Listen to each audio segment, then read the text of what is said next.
kalibutan ng bundok guys.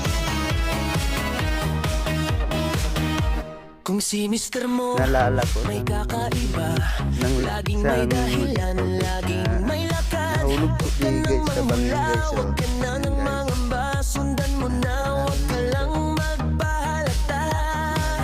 Lakasan ang loob, tibayan ang dibdib, para ang duda mo tuluyan nang makita.